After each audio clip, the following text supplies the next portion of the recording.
Ang lalaki wa paggamitag bike. Uy!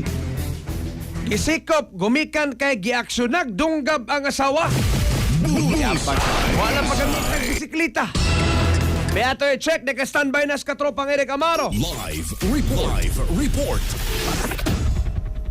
Katropag John Lee, katropag Philip, magkakigalaan na pasla karon no sa selda sa Police Station 7, yung Police Station kining usa ka 30 anyos nga lalaki kinibag ang gipadakto pra pod mismo niya ira po lagi ning kaipon katropag John kay atol sa ilaglalis ang kining lalaki matod pa kuana kanabang mogamit na siya sa bisikleta pod niya kay iya lagi sa service gitamgo di siya trabaho katropag John Lee katropag Philip pag kahigalaan apan mao lagi na ang kining babae di musugot sumotong atol usab sa kini pong ila usab na kining lalis ang lalaki matod pagibsangin lang nga nikuha ni og kini pong kutsilyo og gihan-ani og kini pong dunggab ang iya usab nga kaipon nga kini pong 46 anyos katubang Janli mga kaigsuunan po da sumoto ang kining maong babay nga si alias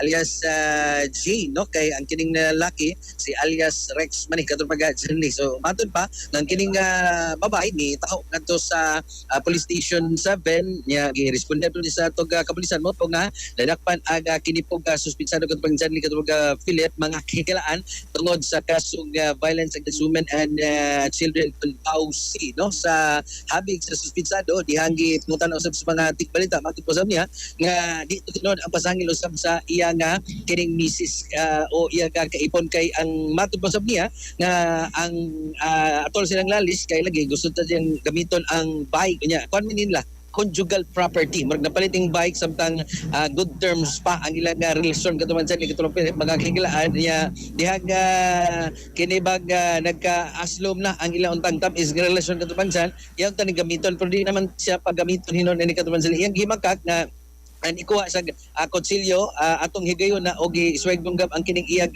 misis kay katong konsilyo nga iyang gi-target katropag Janli mga kahigalaan di kuno to ay misis kining tumong unya dili to kag hapon kundi ato to mga milabayng adlaw katropag Janli katong Philip mga kaigsuunan po napabisan pa man ini ag kini pog suspensado kuani kaya ni kasog violence against women and children bawsi samtang natanggol sa kini pog inaiwan na police station. So far, katubang Janli, katubang Philip, manito kasikas gikan sa iniwan police, mga katropa, para di magduka, no? Kaya medyo init na dris ko sa kampahin, kung mga orasa, kung mantiha usap ang pag-inom sa pinaka-healthy nga kape, white kape, no? Good for the heart, kung sa omega-3 fatty acid, mga kailan, di magpalpitate yung kasing-kasing. Punan pa, taas vitamin C, good for immune system, taas itong fighting capabilities, mga sakit-sakit, mga kailan. Basta kape, Santo Plus Complex, ginama, CS Wealth Incorporated. Alang sa Diyos ang Pilipino para sa Pilipino sa katropa, Eric Amaro, XFM. XFM report. Cellphone Plus Gold, mapalit sa mga butika sa inyong lugar.